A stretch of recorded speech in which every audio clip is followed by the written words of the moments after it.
All right, for our final presentation today, we have Team 10, and so it's my pleasure to introduce Team Ms. Cersei.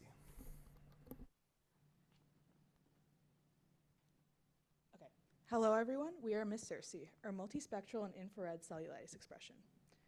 When you first think of skin disease, many of you may think of melanoma, acne, or eczema, but what about bacterial skin infections? Cellulitis is one of the most common bacterial skin infections, affecting about 4% of Americans every single year. This disease occurs when bacteria enters the skin through a cut or wound and leads to an infection. Hospitalization typically occurs within 7 to 10 days of disease onset. Dermatologists are considered the gold standard for cellulitis care. However, there are only about 12,000 of them in the US. Therefore, it is much more likely that a patient sees a non-specialist, such as a primary care or ER physician. If a patient sees a dermatologist, it is very likely that they will receive the correct diagnosis. And while this is still possible, if a patient sees a non-specialist, it is much more likely that they will be placed under continued observation or misdiagnosed.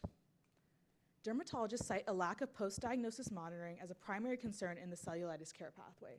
And there's an estimated 26.5% misdiagnosis rate of cellulitis in emergency department cases. 85% of these misdiagnosed patients are hospitalized unnecessarily, which leads to $3.7 billion per year in US ambulatory care costs.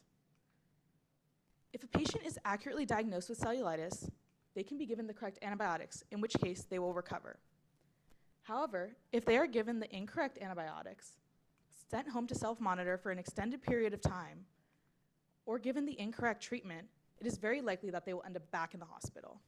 Therefore, we identify an unmet need in the monitoring aspect of the cellulitis treatment pathway. This unmet need requires a monitoring device that is low cost, portable, easy to operate with a high biomarker detection accuracy. Current solutions on the market include an AI-based mobile app, a thermal imaging and a blood test prediction model, and a handheld magnifying device. However, none of these solutions fulfill all the parameters. To address this gap, we introduced Ms. Cersei, a multispectral and infrared monitoring tool for cellulitis. Ms. Cersei will enable an accessible, high-quality, and remote data collection to monitor patient progress, allowing any clinician to verify treatment efficacy. For the monitoring of cellulitis, we focus on two main biomarkers. First, we measure temperature asymmetries. To identify regions of interest on the skin. And second, we measure chromophore concentrations across the spectral wavelength.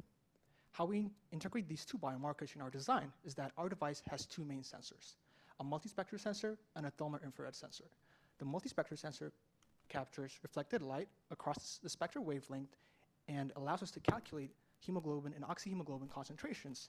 And this is important because cellulitis infection is characterized by changes in blood flow and oxygenation. So these levels are in turn reflected by the variations in the levels of oxygenated and deoxygenated hemoglobin in the blood. The thermal infrared sensor, on the other hand, allows us to identify these regions of interest, and both of these information are fed into an imaging algorithm, which combines them to produce an output, which includes a lesion area and the heat map.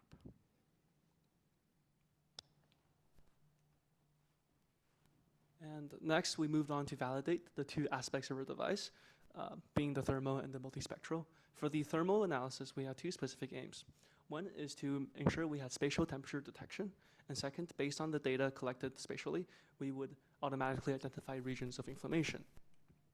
We performed a test where we placed a heat pack on our elbow and took it off and watched the heat dissipate at 10-second intervals as we imaged it with our thermal camera.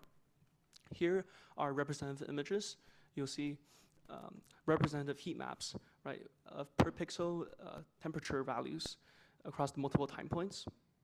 And the inflammation, or the spot you see there, is the heat pack. And as you can see, the heat pack dissipates away right after we take it off, or the heat dissipates away.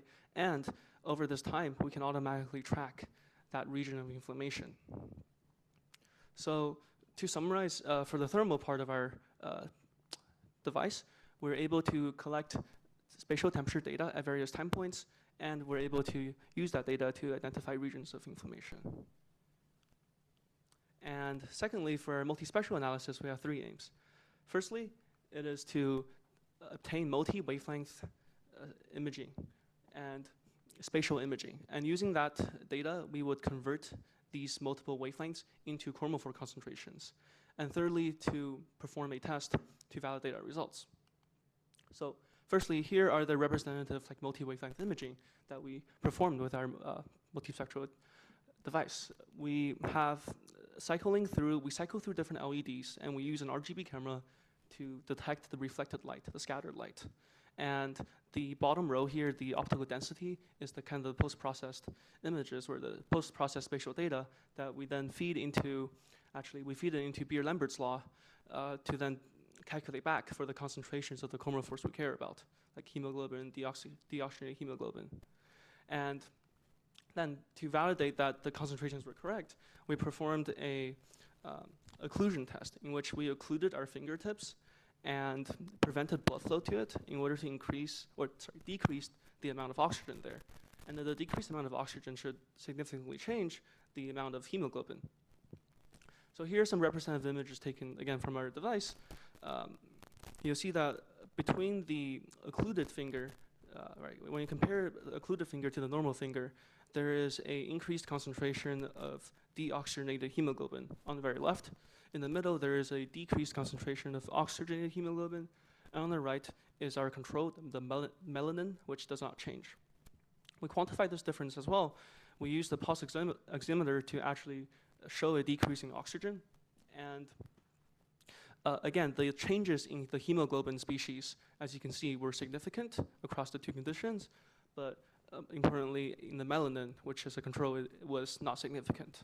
So in summary, we were able to collect per pixel optical density values at multiple wavelengths, convert those into chromophore concentrations, and validate that with a test.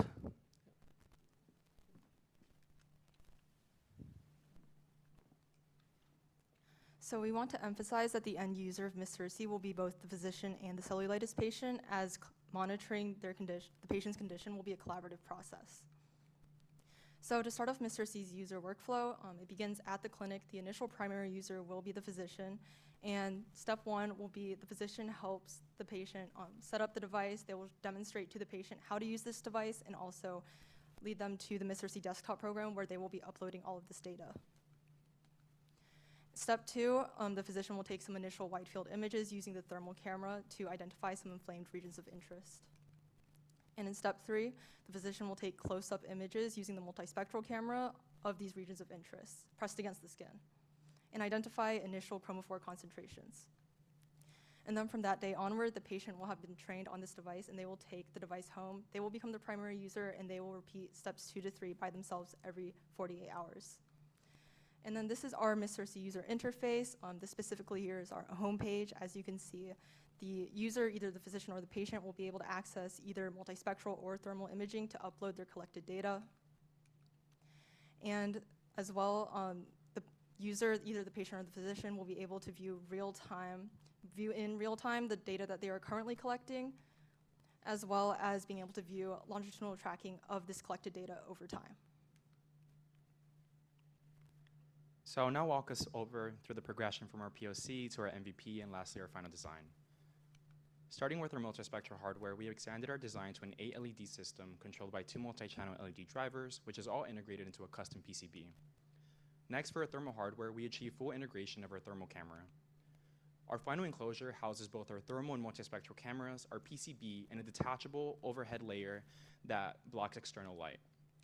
For our image processing algorithm, we're now able to quantify changes in both temperature and hemoglobin concentration across the region of interest. And lastly, for our user interface, we developed a platform where clinicians and patients can easily visualize and track cellulitis progression over real time. However, we anticipate 2 upcoming challenges. First is uneven illumination. Right now, we're using 1 LED per wavelength, which creates inconsistent lighting across the region of interest. Our solution is to use multiple LEDs of the same wavelengths positioned symmetrically across the camera to generate a more uniform illumination. Second is inconsistent region of interest tracking. While our thermal algorithm detects inflamed regions, thermal inflammation evolves over time, making it difficult to capture the same region across sessions. So we plan to address this using an Aruco sticker, which would allow us to align the camera consistently to track the same region across over time. Looking ahead, we see 2 exciting opportunities. First is a mobile app development, which would make our platform more accessible to clinicians and patients worldwide. And second is clinical testing on patients. We plan to transition from a model to real patients with cellulitis to assess our device performance and guide continued improvement of our device. Thank you. We are Ms. Cersei. I'd like to extend acknowledgements to Dr. Berlew, Dr. Seidlich, our project manager, Danny, and Dr. Ikawa. With Ms. Cersei, we're turning skin into data. By combining thermal imaging and multispectral imaging with longitudinal monitoring, we're providing clinicians a clear insight into how inflammation evolves over time, supporting better decisions and improved clinical outcomes. And that's why we believe that Ms. Cersei is redefining the cellulitis care pathway. Thank you.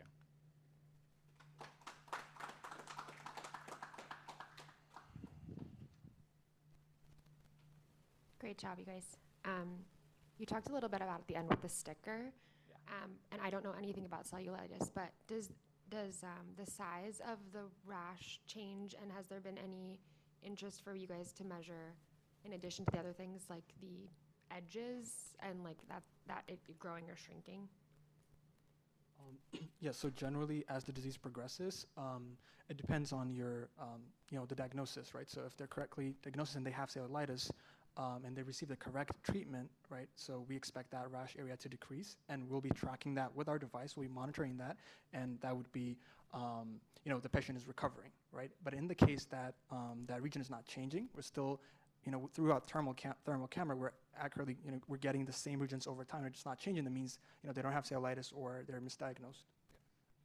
Currently we only track the temperature of the region, but we do have the centers of each region because we're able to track those areas. We just don't have we don't have an algorithm for the area yet, but we plan to add it, yeah.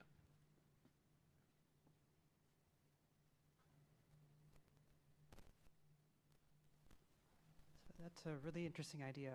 I have two questions for you. The first one is, with your multispectral recordings, is that a clinic-related biomarker? Like, have you found literature that suggests that in cellulitis those markers are different? The second question I have is, how do comorbidities like diabetes affect your your sensing? Where you can imagine that somebody who has really bad peripheral arterial disease, they won't have good blood flow in their leg in the first place. So they might not have as much, and actually, diabetics, their immune system's not as good either. So they might just not have as big of a signal, even if they have raging cellulitis. So for the first question is about the clinical significance of like the chromophores we talked about. And while it's not specific to cellulitis, it is specific to, it is a marker for bacterial inflammation. So you can imagine other types of bacteria would also inflame a region and decrease blood flow. Our device is specifically not used to diagnose cellulitis because we know that the markers are not specific for cellulitis. But once you've made the diagnosis and you're starting treatment, you can use it to monitor the progression. And then with regards to testing, so far we've only been able to just test the device using the finger occlusion test. So I definitely think that once we are able to start using that device on actual cellulitis patients, I think it'd be interesting to see how comorbidities such as like diabetes can affect the readings, and that would be something that we would need to do more testing for. Thank you, Team Ms. Cersei. That concludes the presentation portion of the design showcase. We will